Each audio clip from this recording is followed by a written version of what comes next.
Assalamualaikum warahmatullahi wabarakatuh. Selamat siang pemirsa, senang sekali hari ini saya Nadana Syaya kembali hadir menjumpai Anda di Suara Sriwijaya. Pemirsa, tema kita menarik siang hari ini karena kita akan berbicara tentang salah satu faktor yang mempengaruhi implementasi kebijakan publik adalah faktor komunikasi publik. Lalu bagaimana komunikasi publik yang baik ini? Hal inilah yang akan kita bahas di Suara Sriwijaya hari ini dengan tema memaksimalkan komunikasi publik. Senang sekali di studio sudah hadir dua orang narasumber saya. Ada Koordinator Kemitraan Komunikasi Publik Dirjen IKP Kominfo Republik Indonesia, Bapak Dr. Andes Helmi Hafid.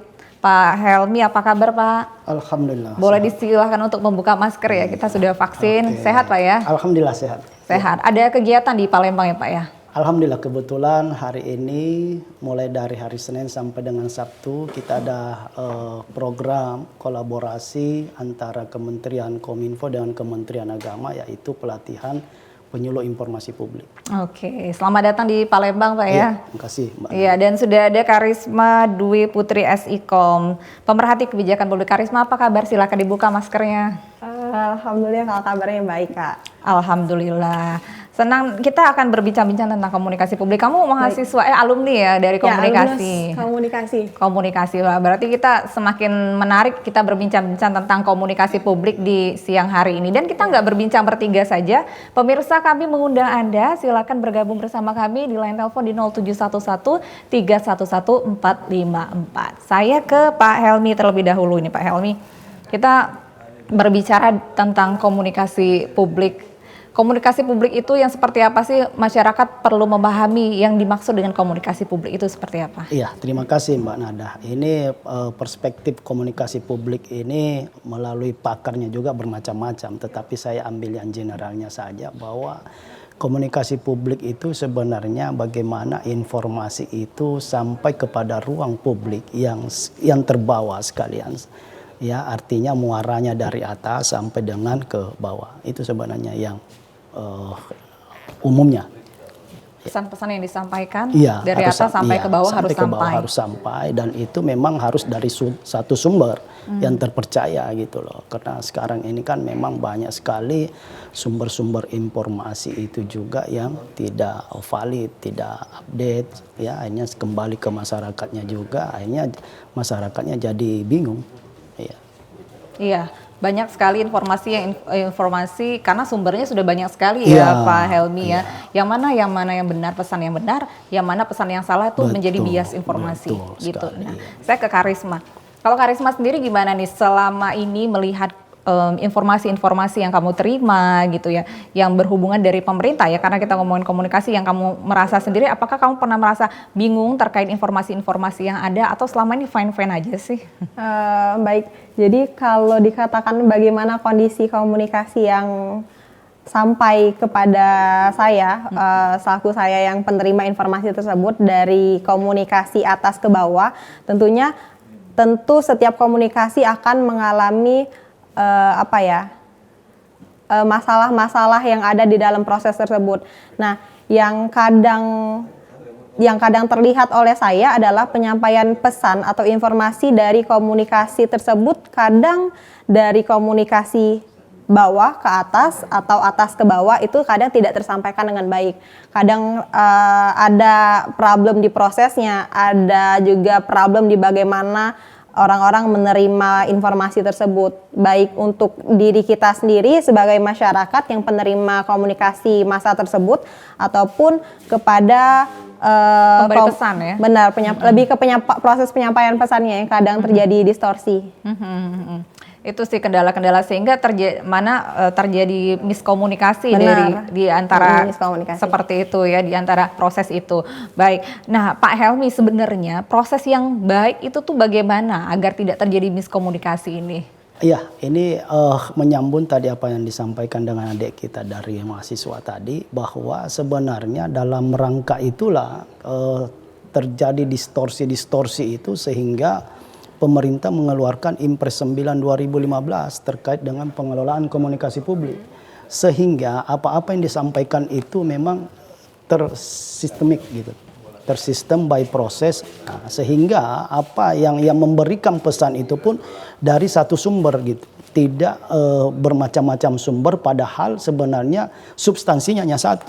Substansinya satu, tetapi yang mengelolanya atau yang menyampaikannya itu bermacam-macam, sehingga inilah yang menjadi bias di masyarakat. Iya. Sehingga apa yang terjadi di masyarakat itu timbul a priori terhadap pemerintah gitu kan, tidak percaya karena ya tadi pengemasan atau penyampaian informasi yang mestinya substansinya hanya satu tapi disampaikan bermacam kanal, itu berbeda-beda akhirnya menyampaikan. Nah, itu Impres 9 sebenarnya itu muaranya. Ya. Impres 9 2015 tentang Terkait dengan pengelolaan komunikasi publik. Nah, Dari itu kan, situ. ya itu kan diamanatkan kepada TNI Polri, KL, Kementerian Lembaga, BUMN, BUMD, Gubernur, Bupati, Wali Kota, semua diamanatkan itu. Amanatnya berarti maksudnya satu sumber untuk informasi. Ya itu, nah makanya Kominfo yang menjadi koordinatornya di sana. Koordinatornya di situ harusnya seperti itu. Nah, oke. Karisma sendiri sejauh ini mencari informasi biasanya kemana nih Karisma? Mencari sumber-sumber informasi yang menurut kamu valid ya, ini gimana? Kalau saya mencari dari website sih. Kalau misalnya langsung ke Kominfo, sejauh ini saya pribadi sebagai penerima informasi, saya belum menerima kepercayaan publik gitu. Mungkin ke depan bisa kita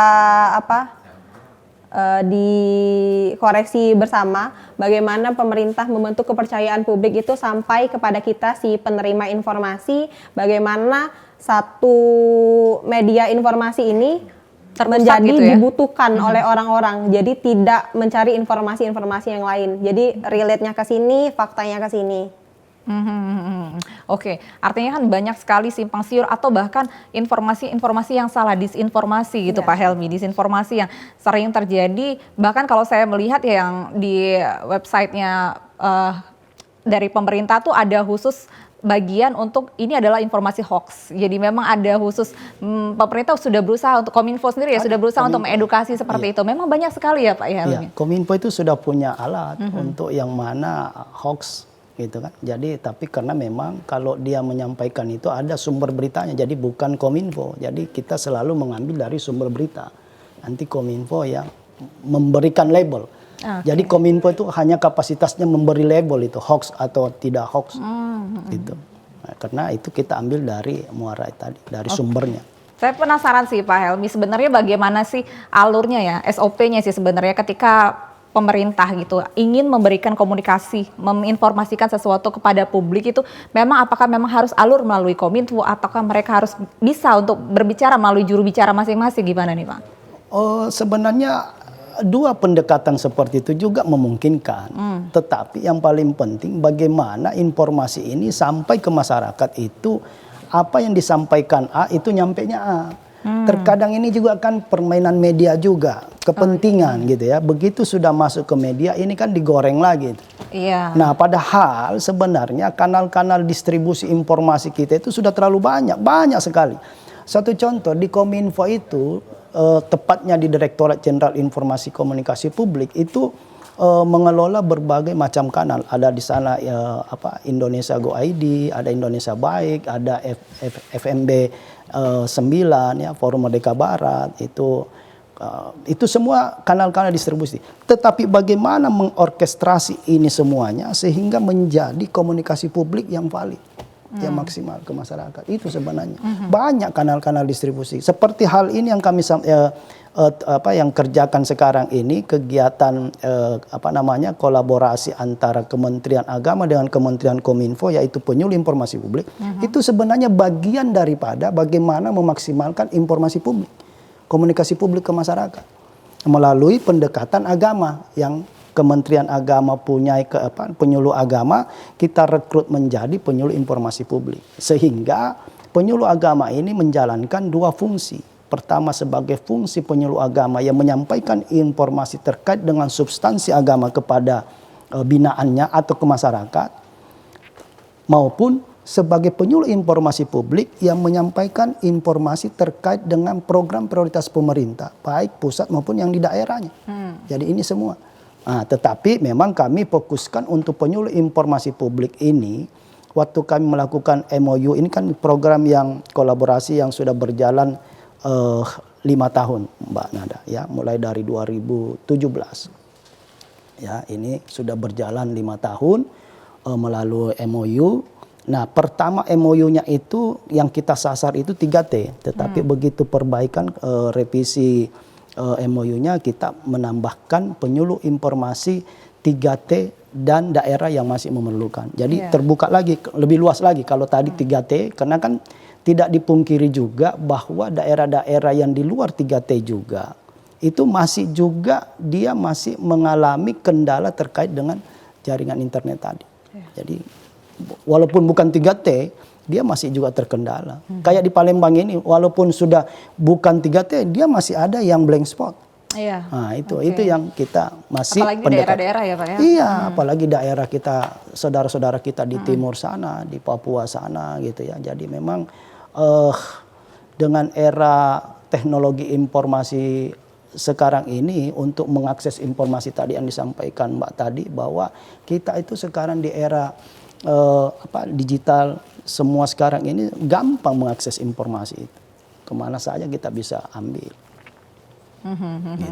Oke, Karisma, saya ke Karisma sendiri sih. Karisma sendiri memang ini ya, karena memang sudah belajar terkait informasi, yang mana yang disinformasi, yang mana informasi yang benar, karena melalui sebuah proses. Nah, kalau Karisma sendiri melihat nih, orang-orang yang dengan gampangnya untuk menyebarkan pesan-pesan seperti itu, seolah-olah dari segi psikologis sih sepertinya senang ya menyampaikan informasi itu, biasanya sih seperti itu ya, tetapi kadang-kadang kan disinformasi yang disebarkan sehingga semakin banyak hoax, jadi semakin banyak ketidakpercayaan tuh gimana menurut Karisma? Baik, Kak, jadi ketidakpercayaan itu muncul menurut saya bukan dari satu pihak yang memberikan informasi, tapi bagaimana kita yang menerima informasi tersebut, apakah kita sendiri yang cara pengelolaan informasi yang kita terima itu tidak kita proses dengan baik. Nah, bagi saya adalah bagaimana cara kita untuk memproses informasi yang kita dapatkan itu, apakah data tersebut sesuai, informasi tersebut sesuai, adalah dengan cara saya melihat dulu sumbernya dari mana, datanya bagaimana, terus saya mencari referensi-referensi lain. Kebanyakan dari kita banyak menerima informasi sayap, maksudnya informasi yang kita dapatkan di grup diteruskan. Nah, informasi tersebut, informasi itu yang tidak kita koreksi kebenarannya, gitu. Sumbernya bagaimana, datanya bagaimana, lebih ke situ sih. Menurut Karisma sendiri, kenapa sih maksudnya ya sampai akhirnya itu tersebar ya? Apakah memang semenarik itukah informasi tersebut sehingga memang semenarik itu juga untuk disebarkan, atau memang memang gatel aja sih tangannya pengen sebar pengen ini gitu? Kalau menurut Karisma, kurangnya lebih ke penyuluhan ya. Oke. Penyuluhan, penerimaan ya. edukasi ke masyarakat tentang bagaimana kita harus menerima informasi tersebut dengan baik gitu. Jadi penting ya kampanye untuk mengedukasi masyarakat untuk jangan gampang percaya terhadap pesan-pesan itu ya. Benar. Jadi nggak hanya dari pemerintah aja yang harus kita lihat apakah informasi tersebut sudah dikelola dengan baik, tapi kita juga harus melihat sisi lainnya, apakah si komunikan menerima informasi tersebut dengan proses yang baik juga. Oke. Jadi ada dua hal yang harus kita lihat, komunikator dan komunikannya. Sama-sama harus sudah saling memahami dan mengerti bahwa ini adalah memang informasi benar atau tidak. Baik Pak Helmi dan juga Karisma, kita harus break dulu nih pemirsa. Kami masih mengajak Anda bergabung di 0711311454. Tetaplah bersama kami.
kasih Anda masih bersama kami di Suara Sriwijaya. Memaksimalkan komunikasi publik masih menjadi tema kita di siang hari ini. Dan silakan untuk Anda yang ingin bergabung di 0711 311 454 bersama dengan Bapak Helmi dan juga ada Karisma di studio hari ini. Oke, saya ke Pak Helmi lagi. Pak Helmi, apa sih sebenarnya jenis komunikasi apa yang memang perlu wajib masyarakat ketahui, khususnya saat ini? Oh, sebenarnya itu lebih kepada informasi yang nomor 14 terkait dengan informasi apa istilahnya itu komunikasi publik terkait dengan PP 14 itu ya, saya nggak tahu apa tuh anunya. Keterbukaan informasi publik ya, sebenarnya itu semua sudah diatur. Semua sudah diatur di dalam keterbukaan informasi publik itu, bagaimana yang namanya informasi yang didahulukan, informasi yang ini ada semuanya di PP di Permen 14 itu semuanya. Jadi kalau menurut saya sebenarnya ya dari perspektif saya sebenarnya komunikasi itu yang harusnya yang sumbernya lah yang menyampaikan itu. Jangan mencoba-coba kalau bukan yang menyampaikan informasi itu kalau bukan dari sumbernya langsung. Karena itu gradasi informasi itu selalu tercipta di situ. Contohnya yang sumbernya tuh yang bagaimana ini Pak? Ya artinya kalau umpamanya kita berbicara terkait dengan kesehatan, tentunya yang lebih berkompeten di situ kan harusnya dari Kementerian Kesehatan itu sendiri. Ya kan terkadang ini yang berbicara mana, yang menyampaikan mana, yang sumbernya dari mana itu sebenarnya. Jadi itu yang kita harapkan seperti itu. Apalagi dengan adanya Impres 9 yang sudah harus itu memang diamanatkan kepada semua yang tadi saya sampaikan itu, itu harus dijalankan dengan sebaik-baiknya. Itu yang paling penting ya. Iya. Baik. Kalau dari Karisma sendiri sih sebagai masyarakat ya, menurut Karisma sih apa sih yang informasi apa yang paling dibutuhkan dari pemerintah, karena pemerintah komunikasi publik yang memang harusnya pemerintah itu memberikan informasi yang sangat tepat kepada masyarakatnya. Baik, kalau ditanya bagaimana cara pemerintah agar pemerintah bisa memberikan informasi yang baik untuk masyarakat terima adalah sesuai dengan tupoksi masing-masing.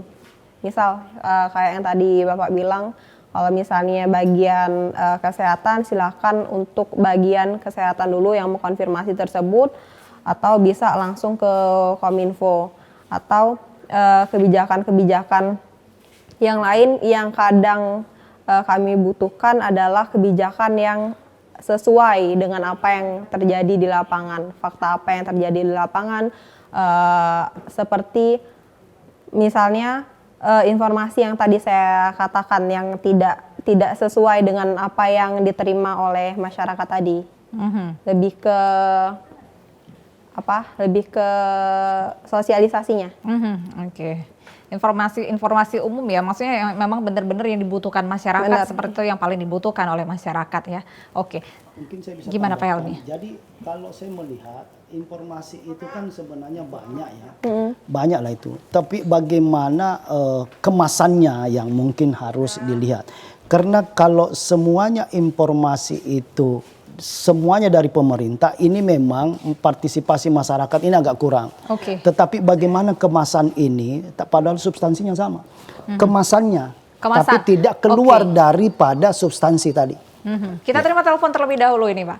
Selamat siang, Suara Sriwijaya, halo. Halo. Oh ya, selamat siang, dengan siapa di mana? Iya.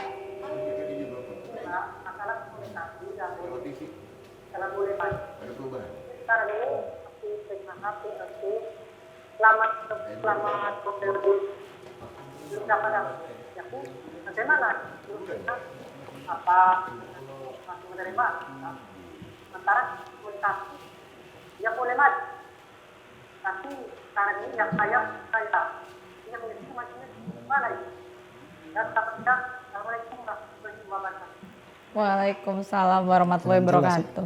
Kami kurang jelas mendengar suaranya, tapi sepertinya kami menangkap pertanyaannya begini, Bapak, apa yang diterima masyarakat belum tentu apa yang diberikan, informasi yang diberikan oleh pemerintah belum tentu diterima dengan baik oleh masyarakat, seperti itu. Nah, itu dia yang saya bilang tadi, bahwa ketika informasi itu disampaikan, inilah yang biasa di dalam perjalanannya itu terjadi kebiasaan.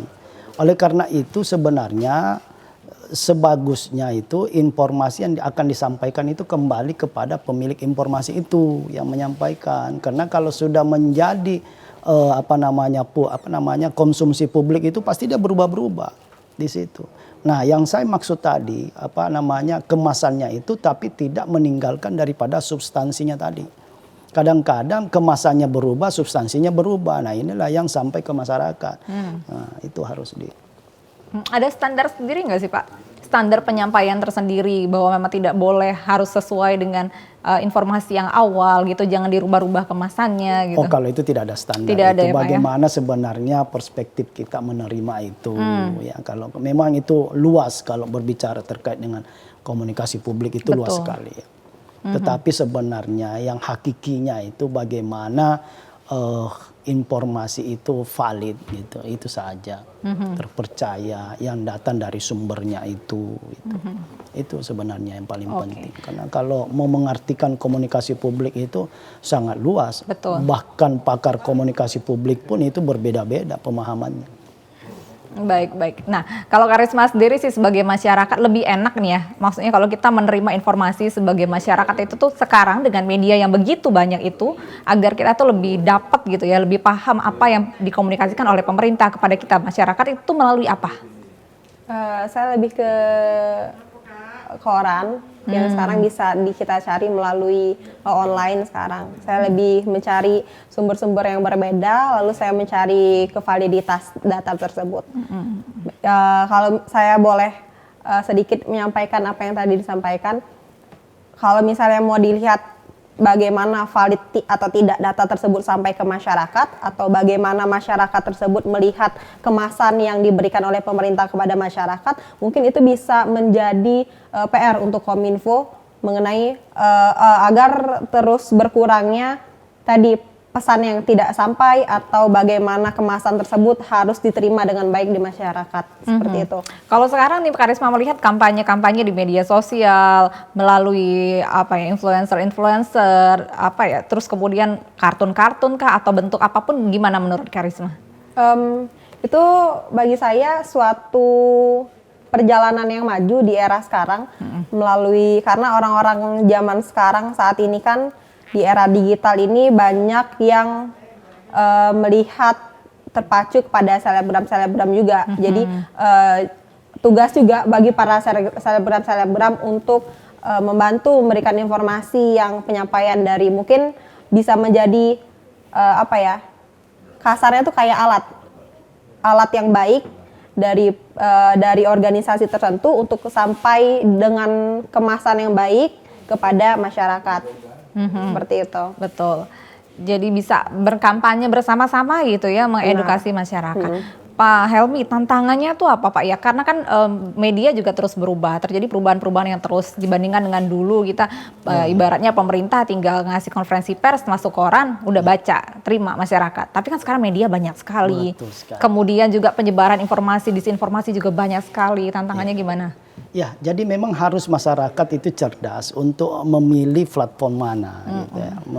Media mana yang kita harus sasar. Itu memang harus di situ dituntut kecerdasan seseorang untuk melihat media mana yang kita. Seperti contoh lah sekarang ini, TVRI ini sudah terlalu banyak sekarang perubahan. Jadi kalau mau sebenarnya, ini bukan karena saya ada di TVRI ya, artinya TVRI itu sekarang sudah berinovasi luar biasa terkait dengan update-nya suatu informasi. Itu kalau Bapak, Ibu sekalian pemirsa semua dimanapun Anda berada, kalau untuk mencari informasi sebenarnya salah satu contohnya ke TVRI.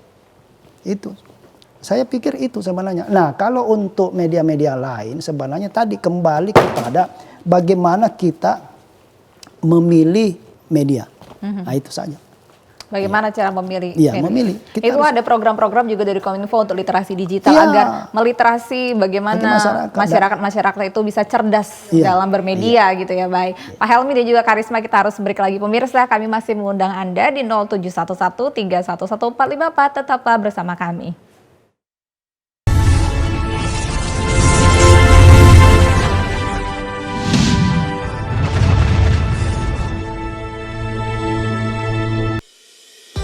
Guna mendukung migrasi siaran TV analog ke digital, TVRI akan memulai tahapan analog switch off di 11 kota dan Batam dan akan dilanjutkan secara nasional mulai 2 November 2022. Siaran TVRI sudah dapat ditonton melalui TV digital. Terdiri dari 4 kanal digital. Kanal 1 TVRI Nasional, Kanal 2 TVRI Daerah, Kanal 3 Budaya, dan Kanal 4 Olahraga. Siaran TV digital dapat dinikmati dari televisi yang telah dilengkapi perangkat digital atau dengan televisi lama menggunakan set-top box. Siaran TV digital memberikan kualitas gambar yang bersih, suara jernih, dan beragam konten secara gratis. Yuk beralih ke digital. TV digital bersih, jernih, canggih.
Terima kasih Anda masih bersama kami di Suara Sriwijaya. Memaksimalkan komunikasi publik masih menjadi tema kita di siang hari ini.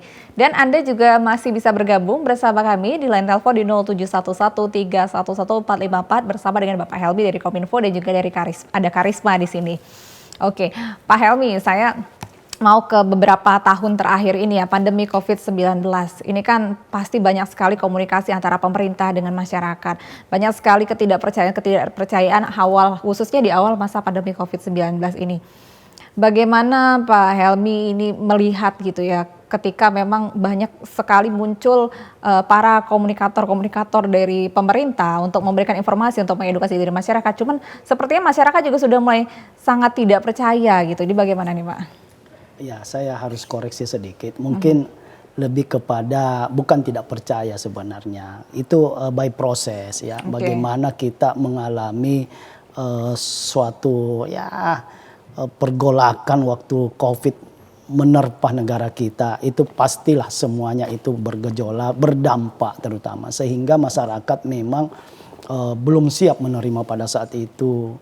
Dengan adanya vaksin-vaksin yang kita berikan juga, mereka selalu menganggap bahwa ya bahkan ekstrimnya ada chip lah yang diberikan di dalam tubuh, kan macam-macam. Tetapi itu sebenarnya dalam rangka by proses sebenarnya. Proses bagaimana seorang kepala daerah ya umpamanya di Palembang ini bagaimana menyampaikan yang searif dan bijaksana mungkin gitu. Ya, karena kita memang sadari memang masyarakat kita terdiri dari latar belakang yang berbeda-beda. Tentunya juga penerimaannya juga berbeda-beda. Nah, disinilah dituntut semua kepala daerah yang mengemban tugas sebagai pengelola informasi publik ini menyampaikan dengan yang baik dan satu sumber gitu. Selalu harus melalui satu sumber itu. Kalau mau itu informasinya bisa dipercaya sama masyarakat. Oke, satu sumber saya menarik juga sih satu sumber dari Bapak, maksudnya dari pihak pemerintah, dari Kominfo sendiri sih, bagaimana ya Pak? Maksudnya mengedukasi sampai dengan lini terbawah ya, kabupaten ya, bahasa kabupaten kota gitu ya, untuk bisa menjadi satu informasi, satu sumber informasi ini. Ya, banyak sebenarnya cara-cara pemerintah untuk hal tersebut ya. Sebagai contoh Kementerian Kominfo ya. Itu juga melakukan ada satu kegiatan yang namanya program literasi digital. Itu sebenarnya ke seluruh Indonesia itu. Nah, itu bagaimana supaya masyarakat itu sebenarnya melek semuanya gitu loh. Jadi dan itu ada beberapa jenjang. Jadi bukan saja anak SD atau masyarakat umum, ada juga untuk pengemban usaha itu diberikan wawasan terkait dengan literasi digital itu. Jadi sebenarnya sudah banyak lah. Tinggal memang kita tunggu saja lah. Kalau sekarang ini kan sudah mulai partisipasi masyarakat itu juga sudah mulai naik. Kalau saya lihat. Oke, baik. Kalau berarti ke Karisma ya, saya kembali lagi ke masa pandemi COVID-19 ini ya, atas ketidakpercayaan publik terhadap pemerintah. Karena kan banyak juga isu-isu yang beredar, banyak berapa kali ganti juru bicara agar lebih bisa mengkomunikasikan dengan baik kepada masyarakat. Menurut Karisma sendiri gimana? Agar bisa mengkomunikasikannya dengan baik atau tidak ke masyarakat butuh banyak dukungan, bukan hanya dari pemerintah, tapi seperti yang tadi sudah kita singgung, bisa ke selebgram, bisa juga orang-orang yang dengan latar belakang pendidikan dengan melek media yang lebih maju, bisa mengkontrol orang-orang yang belum melek media sosial, belum melek informasi yang mereka terima gitu. Jadi harus supportnya tuh harus support sistem dengan membentuk formasi lingkaran. Formasi lingkaran artinya kita harus saling bersama untuk memerangi yang tadi saya bilang distorsi informasi yang diterima oleh masyarakat. Nah, itu juga bisa menjadi tadi kalau misalnya kita bilang bagaimana kita harus saling membentuk formasi lingkaran, lalu ini juga harus disupport oleh pemerintah. Bagaimana pemerintah juga harus ikut mencegah informasi-informasi yang suka kadang tergantung baik pengemasannya maksud saya ataupun sistem data-data yang harus diterima oleh masyarakat itu seperti apa. Sempat pernah tidak percaya terhadap informasi publik kah? Pernah. Kenapa tuh? Karena yang saya dapatkan berdasarkan apa yang terjadi di lapangan tidak sesuai dengan apa yang diberitakan oleh media. Oke. Seperti itu. Tapi memfilter diri sendiri ya biasanya seperti itu ya? Saya nggak ikut dengan informasi apa yang saat itu keluar. Saya filter apakah informasi itu benar di lapangan, saya konfirmasi. Jadi untuk teman-teman di luar sana, kalau misalnya nerima informasi entah itu dari pemerintah ataupun dari media lainnya, kita harus memfilter seperti itu. Ada istilah saring-saring. Benar. Jangan lebih cepat ini jempol daripada otak ya. Kalau dulu istilahnya mulutmu harimaumu, sekarang ini jarimu yang lebih bahaya. Iya, jadi sepakat saya memang harus semua pihak yang berperan di sini, bukan saja pemerintah. Mari kita dalam lingkaran gitu. Sepakat saya, betul itu. Karena ya jadi begini, kembali lagi ke medianya lagi yang tadi yang saya sampaikan bahwa tadi dia tidak percaya karena apa yang disampaikan media dengan di lapangan itu berbeda. Nah, ini saya bilang tadi menarik sekali bahwa memang pertama kita harus melihat medianya dulu, di mana kita mau menyampaikan informasi apa. Jadi harus memang ada yang saya menyampaikan informasi hal ini di media ini. Ini harus jeli juga melihat itu. Jangan kita informasi ini kita masukkan ini tempat yang salah nantinya. Karena itu kan berdasarkan kepentingan di sana. Nah, itu digoreng lagi habis. Kalau dari Kominfo sendiri Pak, antisipasi terhadap hoax-hoax yang beredar ini bagaimana Pak? Oh, kita kan di Kominfo kan sudah ada tadi yang saya sampaikan bahwa iya ya sudah ada mesinnya di sana itu bagaimana hoax itu, tetapi kapasitas Kominfo itu sebenarnya hanya memberikan labeling saja. Hanya labeling aja, maksudnya tidak bukan bisa dia menindak tegas juga ya? Tidak, Kominfo itu hanya memberikan label tetap karena memang dari sumbernya dan dimunculkan di situ sumbernya, apakah itu dari media Indonesia atau dari mana, itu kan ada semua sumbernya di bawah. Iya, tapi kan gini Pak, maksudnya tidak semua publik juga paham bahwa ada mengecek untuk ke Kominfo bahwa ini adalah hoax atau tidak dengan website ya, adanya di situ ya. Iya, jadi ini menarik. Sebenarnya apa yang jadi kegiatan kami hari ini di Palembang sebagai 11 daerah yang terakhir, ini kan ada 11 daerah yang saya kunjungi, Palembang terakhir ini sebagai pelatihan penyuluh informasi publik. Sebenarnya itu dampaknya dari COVID tadi. Waktu pertama kita dilanda COVID itu program penyuluh informasi publik itu ada dikolaborasi juga, ada yang tatap muka, ada yang online. Tetapi setelah dievaluasi ini tidak maksimal. Iya. Apalagi tuntutan dari Bappenas itu terhadap kami tidak mau berubah juga. Maksudnya iya, artinya saya kasih kamu program seperti ini harus kamu laksanakan. Bagaimana kamu mengkreat, bagaimana kamu berimprovisasi untuk menyampaikan ini.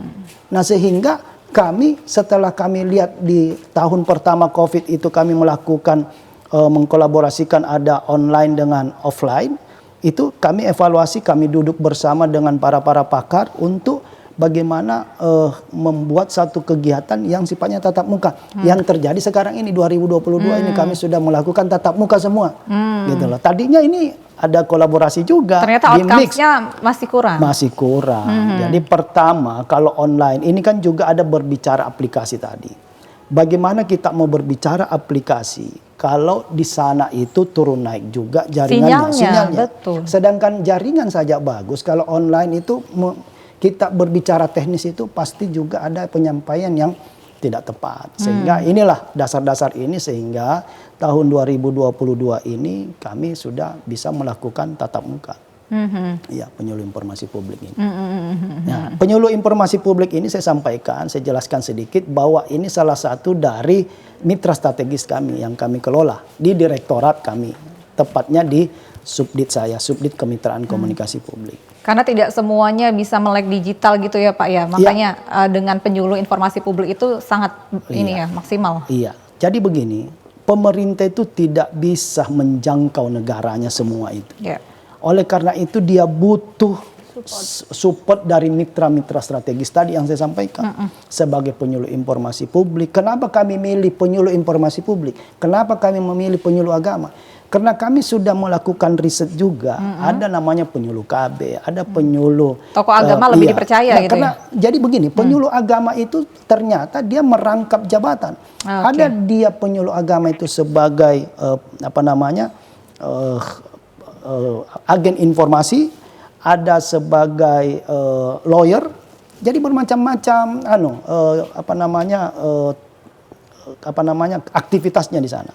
Nah, karena dia dipercaya di umatnya, di binaannya, kalau Islam, karena ini kan kita berbicara luas dalam tataran semua agama, gitu loh. Jadi makanya penyuluh agama, bukan Islam saja, jadi semua agama yang ada di Indonesia. Itu maksudnya lebih mudah untuk dijangkau oleh publik, gitu, lebih dipercaya dan lebih pendekatannya melalui agama, komunikasi agama. Oh, oke. Karena maksudnya lebih humanis gitu ya, lebih bisa dipercaya. Iya, itulah makanya kami pilih penyuluh agama karena banyak yang kami survei di situ. Wah, ini cara komunikasinya berbeda. Ya. Jadi itulah dilatih semuanya Pak ya, bagaimana menginformasikan satu sumber gitu ya. Iya. Agar masyarakat bisa diedukasi. Iya, jadi hari ini tempat yang terakhir, lokasi yang terakhir Palembang dari 10 terdahulu. Ya, ini yang 11 daerah yang kami kunjungi. Gitu. Jadi memang diberikan pelatihan dari sumbernya langsung. Jadi umpamanya narasumber terkait dengan KUR itu dari Koperasi datang. Ya, terkait dengan vaksin rubella dari Kementerian Kesehatan. Bukan Kominfo yang bicara. Fasilitator aja, fasilitasi aja ya.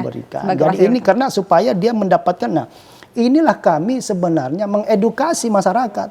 seperti tadi yang kita sampaikan, harusnya sumbernya itu dari si empunya gitu. Betul. Nah, makanya kami hadirkan semua narasumber yang terkait dengan substansi-substansi yang kami akan berikan nantinya kepada penyuluh informasi publik itu. Baik.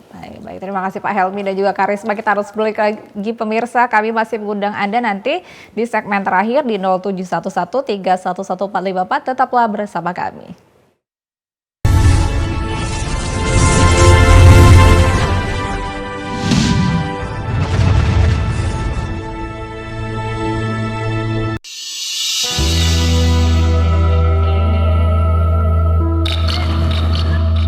Bu, kok beca jatuh, Bu? Kasihan tuh ibunya. Tuh, ada ibu-ibu tuh kok bisa jatuh. Kok ada ya? Bentar. Gimana kalau kita share di sosmed? Maaf ya, Bu. Maaf ya. Maaf. Bang, itu Bu jatuh tuh loh. Tolongin dong. Ya ampun, malah ngeliatin doang. Tolongin itu. Elah. Jangan.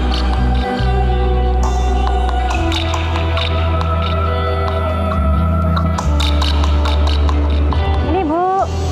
Sama-sama. Bagaimana dengan kita?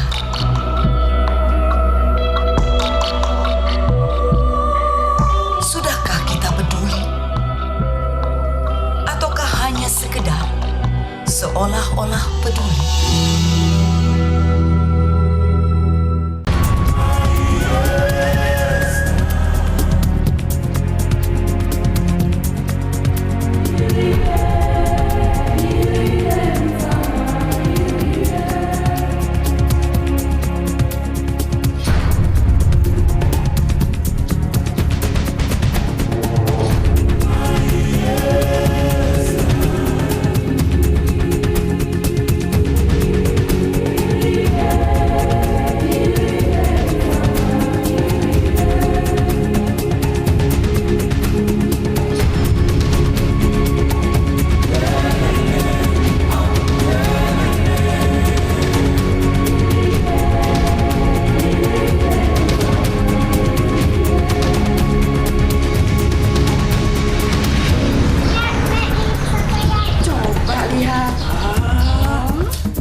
Lestarikan alam kita.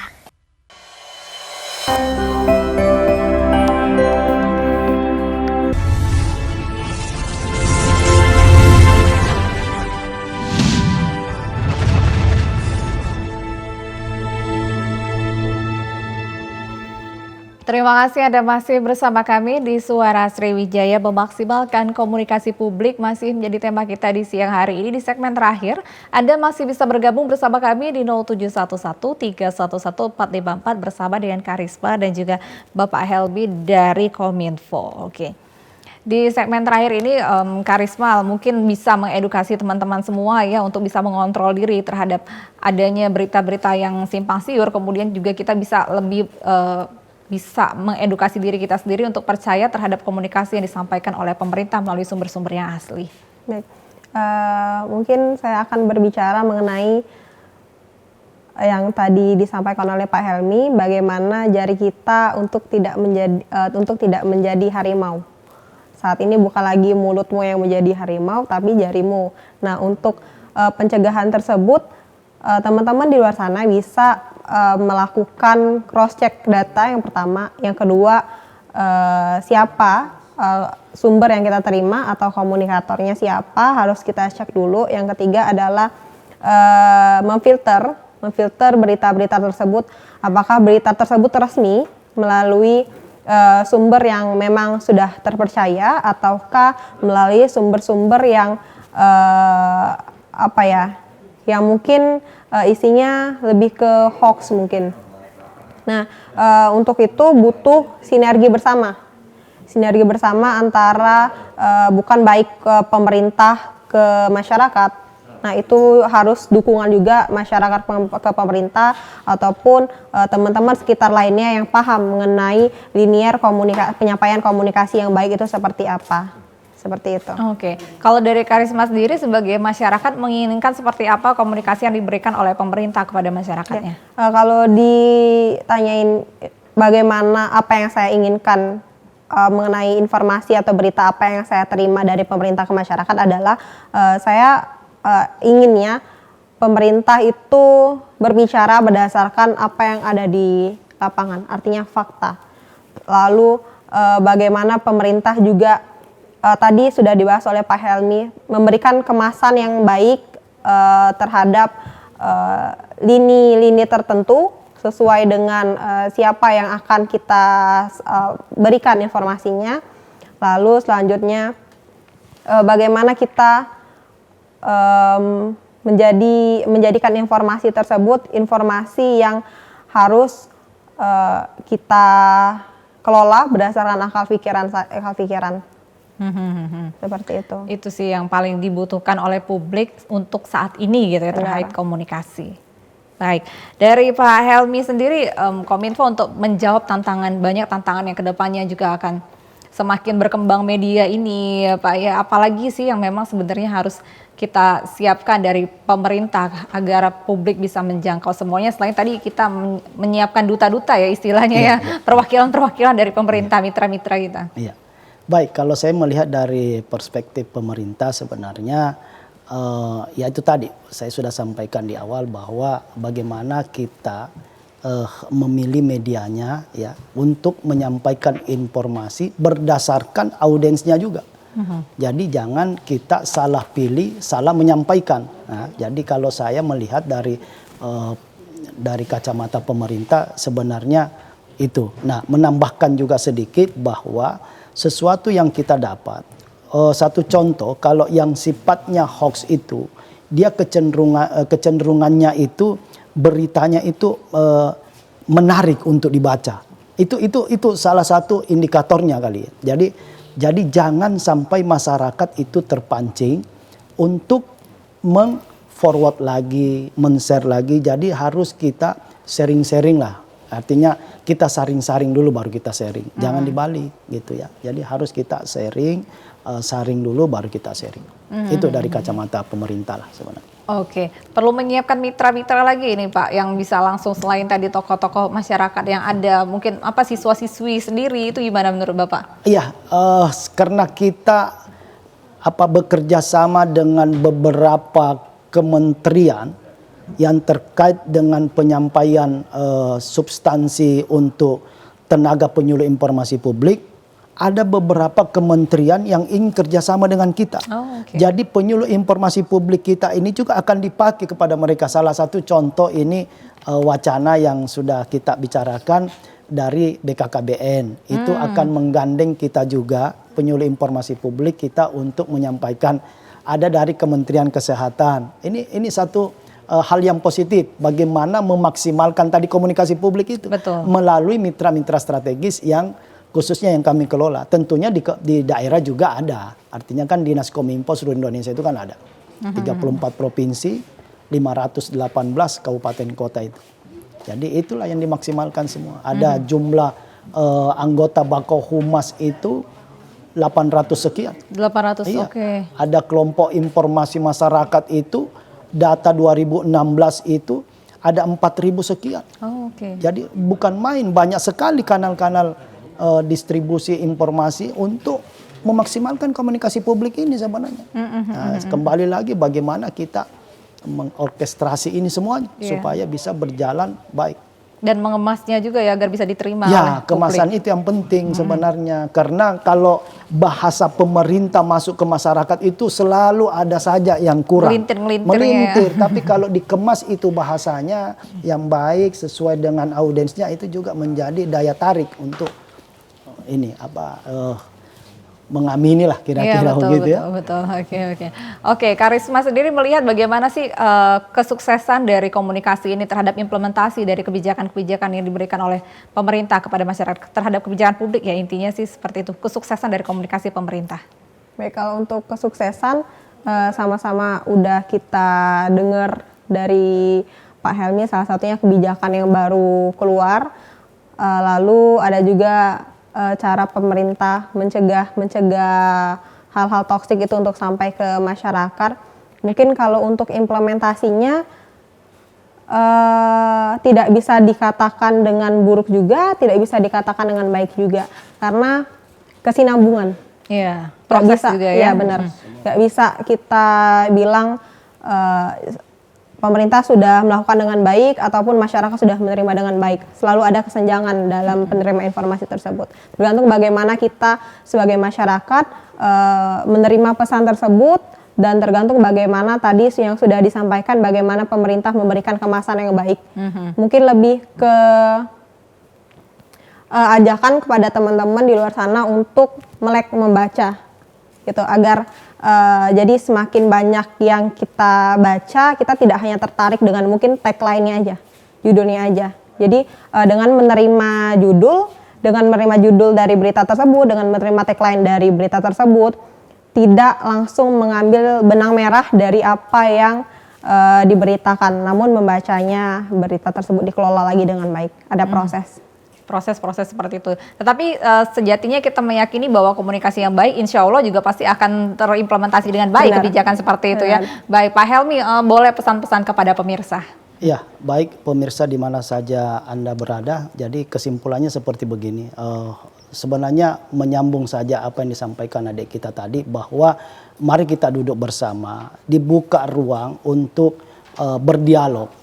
Karena tidak ada kesempurnaan itu sebenarnya ya. Kesempurnaan itu hanya milik Allah Subhanahu wa taala semata-mata. Kalau kita semua ini baik yang ada di pemerintah maupun di luar itu semuanya itu pasti adalah yang kurangnya. Jadi mari kita duduk bersama karena semuanya itu komunikasi publik berjalan dengan baik itu ketika kita duduk bisa bersama-sama. Nah, indikatornya juga komunikasi publik itu sampai ke masyarakat. Disitulah kehadiran negara. Ya. Kehadiran negara di masyarakat. Apa yang masyarakat dapatkan dari pemerintah ini. Kalau komunikasi publiknya efektif, nyampe gitu. Oke, baik. Kehadiran dari negara, kesuksesan tersebut juga bentuk dari implementasi dan kepada masyarakat, dan juga ya tidak ada misinformasi lagi dari masyarakat kepada pemerintah gitu ya Pak Helmi dan juga Karisma. Terima kasih atas waktunya Pak Helmi, Karisma. Waktu kita sudah habis. Pemirsa, inilah akhir perbincangan kita di Suara Sriwijaya hari ini. Semakin menarik, kita menginginkan informasi yang menarik yang bisa mengedukasi, dan kita juga bisa teredukasi dengan informasi-informasi yang diberikan. Saya Nada Nasyaya, mewakili kerabat kerja yang bertugas. Pamit undur diri, terima kasih atas kebersamaan Anda. Wassalamualaikum warahmatullahi wabarakatuh. Sampai jumpa.